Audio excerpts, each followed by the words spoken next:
ভারতের পশ্চিমবঙ্গ, ভারতের মোদি কতটা উগ্র হলে, কতটা কট্টরপন্থী হলে মুসলমানের নামাজ, রোজা, ঈদ, কোনো ধর্মীয় কাজকাম সেটা একেবারে নিষিদ্ধ করে দিয়েছে। পৃথিবীর সবচাইতে নিকৃষ্টতম হচ্ছে ইসরায়েল আর ভারত, এই দুইটা দেশ, আর আমেরিকা, তিনটা মোট।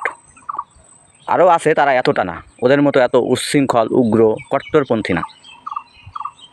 ভারতের মোদির আমাগো বাংলাদেশে কিছু বীজ আছে, তাদের মধ্যে ম্যাক্সিমামই হচ্ছে আওয়ামী লীগ, কিছু আছে বিএনপি, কিছু আছে বিভিন্ন দলের। তাদের শুধুই একটাই চিন্তা, ভারত নিয়ে কিছু বললেই তাদের গায়ে লাগে, অথচ তারা কিন্তু বাংলাদেশি মুসলমান। সেই মুসলমানদের উপরে আমি থু থু থু থু তোদের গায়ে, তোদের উপরে আমি হিসু করে দিই, কারণ তোরা মুসলিম হয়েও ভারতের মোদির পা চাটস, মোদির পূজা করস। তোরা কত বড় কুলাঙ্গার, তোরা কত বড় মুনাফেক জাতি।